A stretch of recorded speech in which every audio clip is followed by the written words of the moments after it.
칠리디 짜인데 해봐. 아니야. 아니 하거든. 밀로는 먹네.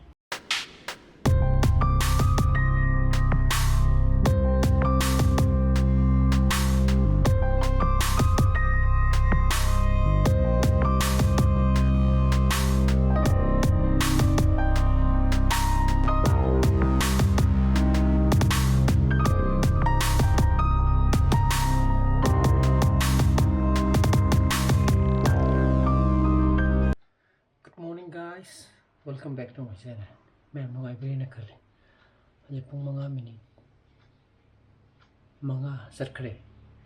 Kasi di karang na sa kinatoy niya po ko. Mga may trang nga di. Sige, yung di kitukin na. Kasi ngarang di pemit na sana baka na mita maama. Yame ba? Ado na. Mga makaigi manong dilahok to pamigay to. Pung terito na sana ya ko.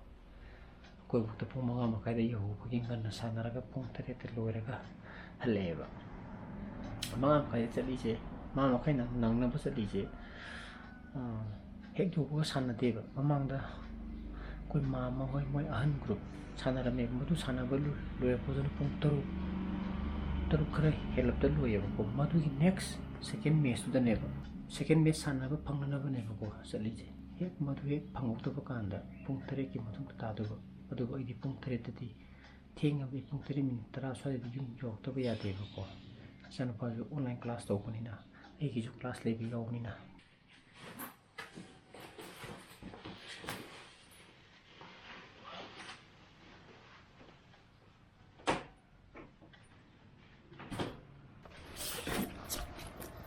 ana sel lai nari ma'am ju ro ba gari ma'am asi de ju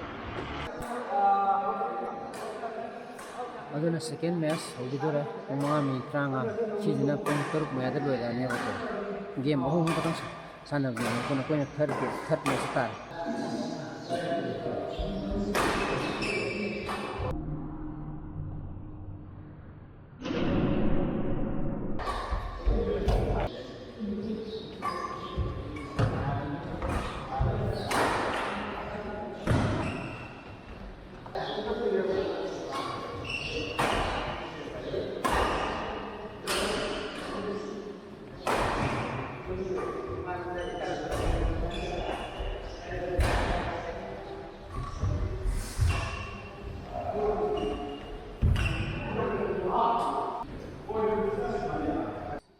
pung hujikti ngasi dingan na lo siya 3 minute ang kay sa tangari ko ado hayeng ji yaksang hobuno minute ne ba masin tai taraga taret ne ba yang yaksang hobuno min buk sana ko yagadre na khan do moi ngasi dagi sports ki kupsan khosan na to ne hai ba ko ado ne yaksang loira go ina sana ba tara nimit mangani off yum that the rest terus terus bahasa apa tuh lagi dan itu juga luar sampai bani bahasa apa sini ya dua kali putri ini full class nih 7:50 agak no hei nakatin chalu idro chalu nih ha nakatin chalu idro nunggu kada ita Mari nak din khang mo roida. Jang class ta ko loi gre. Nipa ma khai ta re sa thak ke. Heng ji gi di yakshan ni. Nimit mangani. Off. Ang thaw lo sin ji ja. Thaw ba. Apa ma kha kha. GP đâu ina. GP ko kana so bi ha ko na. Kok lah ya, apa? School tu lagi, school tu, angang ki vaccination program lagi. School start हो गया. हाँ. साक्षात हो गया. तुम आपको तरह तरह से लग रहे हो को. masih di school dah, कोई third vaccination program lagi ba. School की छात्र गई, जो फिर uki ke thongya thabo ka satara mundara kana ba ha munda gibna na hai ro ngarang ai bu sing ayung ba khapam bani sing ayung da litre sin sana pa na sana ba para ko mana ngarang sabi di bu ko ngarang rasna ki gei ba sing da litre ai ayung ba ai ki kena da pero morok to kisia ai di loire I'm done.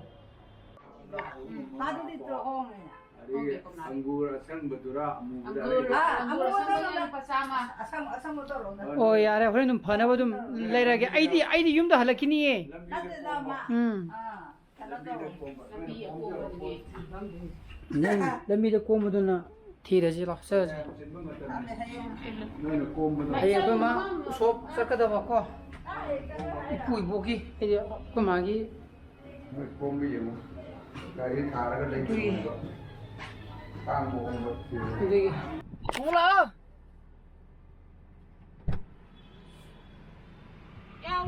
Lagi kena apa phone orang apa?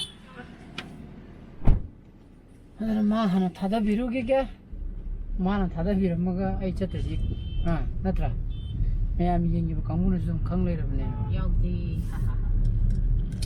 Atau horen je. Nang ai je. Ai na haida gi beda baba da gi magi license gan gi. Chi sang do. Adu pai karo ham ne ba. Adu horen nang lo lak pu du pai khala ga lo ro je ham ne ba tra. Adu ni sido khaji hari du na kwa tem baba gi license gan na ma le ba. Madu do board election gi da moi loina mu lokal nei da na. Lokal ki ba khaji ki mu board lo ramne lo go ya ra. Adu gi lo ro je nai na da. Adu horen ura kana khangani.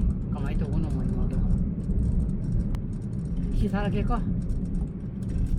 Isi ka thara thau ngam tre Mars da. Pero dan to si ko. Hom ko dai da la ge. Kan de di sidin ha jal lagi. Lak ji ba la khang din hai vaccination party du bo. Bazaar di le ra ji. Ai. Ai da tau ji ne ba ko. Vaccination kap de mo second dose stop ko da ba de first dose stop ko da ba. Hangang gay ba.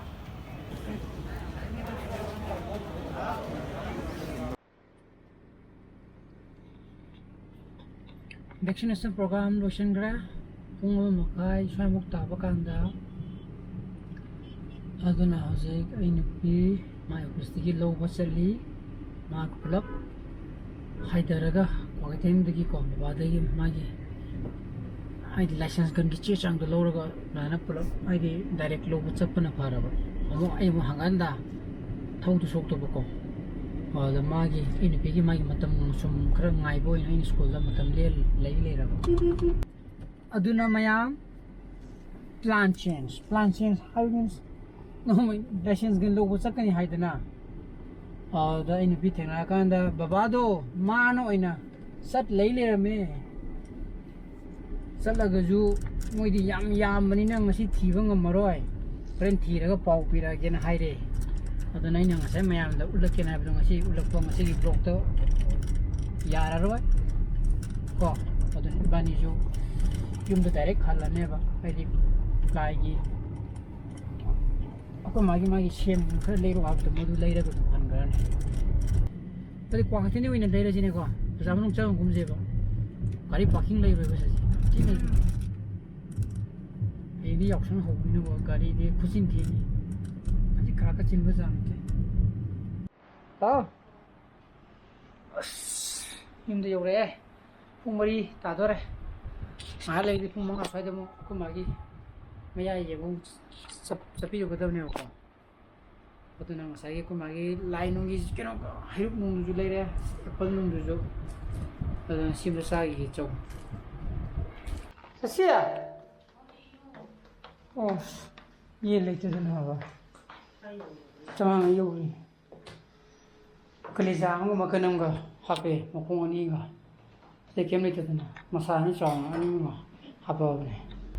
Yen jina. Yen pakora. Yen bora tong ni ko.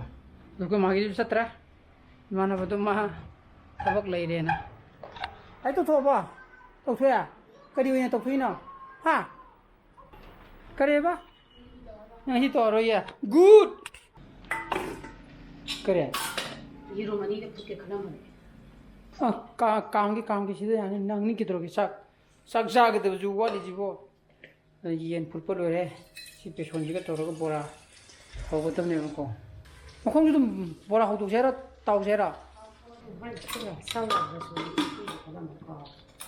그래 좀더 인터뷰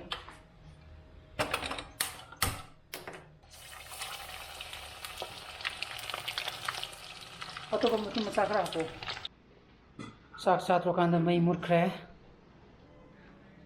bora aduna sile re boko chicken bora sida wing ngolo no yo sida yirum bora uruida kamai to 마들이 아따따 간면 여러리. 너만 봐. 얘네들 내가 나쁘도 까이네. 나로 아주 이사는 아니야 봐.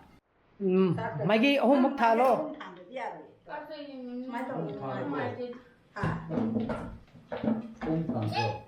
타는 뭐도 못 하고.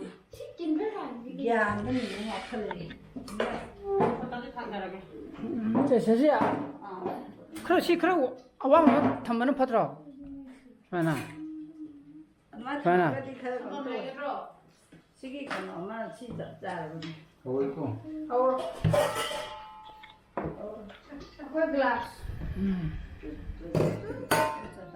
잡사야지 그것이 신호 빨리 좋아야 되면 뭐 야 봉아 살 네, 저는 짜자거더라. 싸게 유유 언제 뭐 두는데 이디 나는 사게 답이 이렇게 는 붙게 봐